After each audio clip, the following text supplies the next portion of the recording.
उत्तर प्रदेश के मुख्यमंत्री योगी आदित्यनाथ आज शामली पहुंचे थे, जहां पर उन्होंने नगर निकाय चुनाव को लेकर शामली से प्रत्याशी बीजेपी के जो प्रत्याशी रहे हैं अरविंद संकर, उनको लेकर के एक जनसभा आयोजित की है। और यहां पर जिन लोगों ने जनसभाएं जो मुख्यमंत्री की सुनी है, यहाँ पर आप देख सकते हैं बहुत सारी महिलाएं हैं। सीधा उनसे बात कर लेते हैं, क्योंकि मुख्यमंत्री ने जो पहले 2022 में गर्मी ठंडी करने का एक बयान दिया था, अब वो शीतलहर में बदल गया। उसको लेकर के यहाँ पर महिलाएं हैं, क्योंकि उन्होंने महिलाओं की सुरक्षा को लेकर के बड़ी बड़ी बातें कही हैं, कैराने के प्लान को लेकर के बातें कही हैं। इनसे जान लेते हैं कि अब फिलहाल जो हालात हैं यहाँ पर शामली में, किस तरह के हालात हैं। क्या नाम है मैडम आपका? मेरा नाम जोशीपा चौहान है और मैं शामली से बिलोंग करती हूँ। वैसे मैं जसाला से हूँ और शामली की जो फ़िलहाल की हालात है वो बहुत ज़्यादा अच्छे हैं। इससे पहले मैंने कभी ऐसे देखा नहीं था कि जैसे शामली की कंडीशन थी और यहाँ की जो सड़कें भी थी। मोस्टली मैं एक वर्किंग वूमेन हूँ और मुझे स्कूटी से अप एंड डाउन भी करना पड़ता है, तो मुझे रोडों पे आना जाने में जितना डर लगता था ना, अब वो मुझे बिल्कुल भी नहीं लगता। बल्कि दिन में ऐसे हादसे होते रहते थे, रात की तो बहुत दूर की बात है, रात में तो बहुत दूर की बात है, दिन में भी ऐसे हादसे होते थे। बट अब अभी कहीं वो चीज़ ख्यालों में भी नहीं आती। हम बहुत अपने आप को सेफ और सिक्योर महसूस करते हैं। अच्छा, मैं कानून व्यवस्था की अगर बात करूं तो कानून व्यवस्था को देखते हुए आज महिलाएं सुरक्षित है या नहीं है? अभी आपने देखा कि ऐसे गुंडा राज रहे, गुंडा बदमाश रहे, उनके एनकाउंटर भी हुए हैं, तो ऐसे में आज महिलाएं जो है अपने आप को किस तरह से सुरक्षित मानती हैं? सर, मैं ये कहूँगी कि अपने आप को आज के टाइम में महिलाएं अपने आप को 100% सेफ और सिक्योर महसूस करती हैं। वो किसी भी टाइम कहीं भी आने जाने में उनके मन में किसी तरह का कोई डर, कोई भय कुछ भी नहीं है। वो 100% जो अपना वर्क करना चाहती है वो बेहिचक होके कर सकती है। मैं यही कहूँगी। अच्छा मैडम, मेरे साथ बीजेपी की जो कार्यकर्ता हैं उनसे बात कर लेते हैं। मैडम, अभी योगी आदित्यनाथ जी जो आए थे उन्होंने कहा है नो कर्फ्यू नो दंगा, यूपी इज द चंगा, तो इसमें आप क्या कहेंगे? बिल्कुल, योगी जी ने अपने भाषण में जो कहा है बिल्कुल सही कहा है। यूपी में अब सब कुछ चंगा है, क्योंकि 2014 से पहले की सरकारें देखी हैं। महिलाएं जब घर से निकलती थी और विपक्ष की पार्टियों के मुखिया लखनऊ में बैठ के कहते थे कि बच्चों से गलती हो जाती थी, वो पंगे जब होते थे तो योगी जी ने सीधे सीधे उन पर वार करते हुए कहा है कि अब यूपी में सब चंगा है। और अब महिलाओं के साथ छेड़छाड़ की तो दूर की बात, कड़वी नज़र से भी देखने की हिम्मत किसी दंगाई की या किसी विपक्ष की या किसी सिरफिरे व्यक्ति की नहीं है। यानी कि महिलाओं को लेकर नो पंगा नो दंगा, एवरीथिंग इज चंगा। मैडम, आप क्या कहेंगे? जैसे अब शामली का माहौल बदल रहा है। सर, मैं बबीता चौधरी शामली से हूँ। बताइए आप। मेरा अपना मानना है कि ना कोई भूल ना कोई चूक, बस कमल का फूल, हम इसी में सुरक्षित है। चलिए, अच्छी बात है। मैडम, आप क्या कहेंगे? जैसे आपकी कानून व्यवस्था है, यूपी का जो माहौल है, उसके बारे में क्या कहेंगे आप? अब हम कहीं भी जाना हो हमें कुछ भी सोचने की जरूरत नहीं। अपने हस्बैंड को ये नहीं कहना पड़ता। अब से पहले जब हम कहीं जाते थे तो ये बोलते थे हमें छोड़ देना, हमें ले आना, लेकिन अब कुछ भी हमें कहने की जरूरत नहीं पड़ती। अब हमें रात को अगर 8 बजे 9 बजे 10 बजे भी कहीं से आना हो, अकेले हम आ जा सकते हैं। मतलब पहले जब यूपी सरकार नहीं थी तब हस्बैंड साथ में चलते थे ना कहीं? हर जगह कहीं भी जाना होता था हस्बैंड को बोलते थे कि हमें लेके आ जाना, हमें छोड़ के आ जाना, लेकिन अब हमें ऐसा कुछ भी नहीं कहना पड़ता। तो कहीं ऐसा तो नहीं कि अब ये योगी सरकार आई हस्बैंड से दूर कर दिया, हस्बैंड छुड़वा दिया?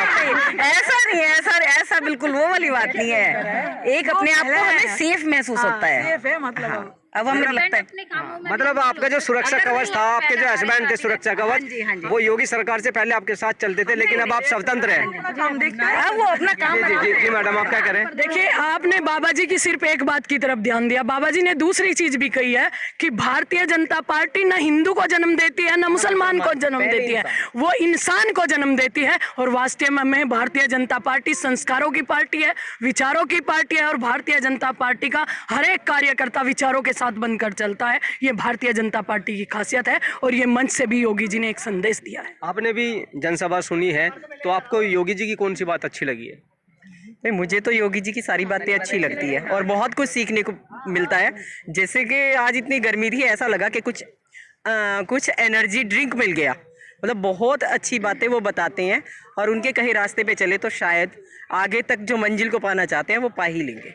केवल महिलाएं ही सुरक्षित हैं या आप जानते हैं कि भाई कानून व्यवस्था है, आम जनमानस को अगर हम बात करें तो मैडम आप आम जनमानस पे क्या कहेंगे आप? सब सुरक्षित है, आम जनमानस है या पूरा संसार है, या पूरा भारत ही कहो, पूरा भारत ही सुरक्षित है। किसी भी तरह का कोई दंगा नहीं है, हर कोई बेहिचक जा सकता है, अपना कार्य कर सकता है और अपने मुकाम पर पहुंच सकता है। अच्छा, आप सभी लोग, क्योंकि आप लोग सभी बीजेपी से जुड़े हैं और खैर गुणगान भी आप बीजेपी का ही करेंगे, तो सिंपल सी बात यह है कि मैं रोजगार की बात कर लेता हूँ। आप सभी लोग यहाँ पर खड़े हैं, बुद्धिजीवी हैं सभी। रोजगार किस ओर बढ़ा है? उत्तर प्रदेश में रोजगार की क्या स्थिति है? पहले की अपेक्षा रोजगार में बहुत ज़्यादा तो तरक्की नहीं मैं कह सकती, क्योंकि हम सभी व्यापारी हैं। ये तो कोरोना काल में सभी व्यापारी हैं। कुछ दबका ऐसा है कि नीचे वाला दबका है, उन्हें भी पेंशन मिल रही है, और जो गरीब लोग हैं उन्हें अनाज भी मिल रहा है। सब कुछ मतलब एक गरीब दबके की तरफ अगर देखा जाए तो उन्हें हर सुविधा, हर फैसिलिटी मिल रही है, लेकिन व्यापारी भाइयों को इतना नहीं मिल रहा है। देखिए मैडम, आप कुछ बताएंगे? कोरोना आप थोड़ा आगे आ जाइए, बताइए आप क्या कहना चाह रहे हैं? हम तो बस इतना ही कहना चाहेंगे कि इसमें कहना, हमें आज यहाँ खड़े होने का मौका मिला है सिर्फ इसीलिए मिला है कि भाजपा की सरकार है, और आज हम इस तरह खुल के बोल पा रहे हैं। आज से पहले तो हम कभी खुल के बोल नहीं पाए, इसलिए। देखिए, मैं थोड़ा अभी और महिलाएं उनसे बात कर लेता हूँ। मैडम, अभी मैं रोजगार की बात कर रहा था। खैर, आप बीजेपी को काफ़ी अच्छी तरीके से समझती हैं क्योंकि आप काफ़ी लंबे टाइम से जुड़ी हुई हैं। तो अभी शिक्षकों की अगर मैं बात करूं, ओल्ड पेंशन की अगर मैं बात करूं, तो रोज़गार का जो स्तर है वो थोड़ा डाउन की ओर जा रहा है। ऐसा है या नहीं है? जी नहीं, ऐसा नहीं है। आप पिछली 2014 से पहले की अगर फाइल देखेंगे तो 2014 के बाद भी रोज़गार बढ़े हैं, रोज़गार मिले हैं। ऐसी बात नहीं है कि रोज़गार नहीं मिले हैं, क्योंकि कुछ लोग कहते हैं कि सब कुछ प्राइवेट होगा।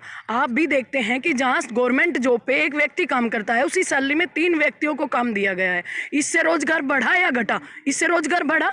तीन लोगों ने रोजगार किया ना एक व्यक्ति की जगह। और हर डिपार्टमेंट में, स्वयं सहायता समूह हो या डेली वेजेज हो, हर डिपार्टमेंट में सैलरी भी मिलती है टाइम से, और जॉब भी टाइम पे लगती रहती है। ऐसी बात नहीं है कि रोजगार नहीं मिलते, रोजगार मिले हैं। पिछली सरकारों की अपेक्षा ज्यादा मिले हैं। गाँव में देखिए थोड़ा कम पढ़ी। मैं और भी महिलाएं थोड़ा इनसे बात कर लेता हूँ। मैडम, आप बताइए कि आप जैसे जनसभा में आई है, अभी कैराना से पलायन की बात कही गई है, तो जब भी कोई चुनाव आता है कैराना का मुद्दा सबसे सुर्खियों में रहता है, सबसे पहले रखा जाता है।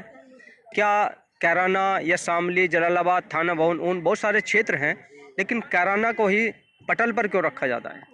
बाकी सब लोग देख के बता रहे होंगे, लेकिन मेरा अपना अनुभव है कि जब मेरी शादी हुई थी तो मेरी मायके वाले मुझे यहाँ तक छोड़ने के लिए ही आए थे, क्योंकि मेरे शादी के ऐसे समय में हुई थी कि जब 7-8 बजे मेरी विदाई हुई तो सुरक्षित नहीं थी, और इतने सारे लोग यानी लगभग कई सारी गाड़ियाँ मुझे शामली छोड़ने के लिए आई थी। आप समझिए कितनी भयानक स्थिति थी। और मेरी नेक्स्ट 1 घंटे बाद ही जो बारात आई थी वो लुट गई थी। कितना दूर है? तो मेरे अपने अनुभव मैं तो उसी के आधार पर कहूँगी। सपा सरकार में मेरे बेटे के ऊपर बेकार की बातों के लिए इतने सारे मुकदमे हुए थे जिससे अब तक हम जूझते रहे। तो मैं तो अपने ही अनुभवों के आधार पर बताऊँगी कि आज के समय में जी रही हूँ ना, तो मुझे लगता है कि एक स्वर्ग से कम नहीं होगा। मैडम, शादी कब हुई थी आपकी जो आप बता रही हैं? 30 साल पहले मेरी शादी हुई थी, और मेरा परिवार भी पलायन का ही शिकार हुआ था कि सभी लोग चले गए थे उसी समय में। और समझ लिए 30 साल पहले इतनी भयानक स्थिति थी कि मुझे पढ़ाया भी नहीं गया था। 12th कराया था, और वो भी पिताजी छोड़ने जाते थे और लेके आते थे, ट्यूशन भी नहीं था।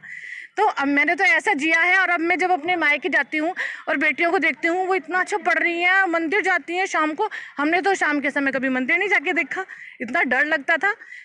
तो आप समझिए मैंने कैसे जिया है 30 साल पहले, और अब जब मैं देखती हूँ तो मुझे तो यकीन मानिए आप कैसा लगता होगा। उस समय का आपको याद है? उस समय जब आपकी शादी हुई तो सरकार किसकी थी?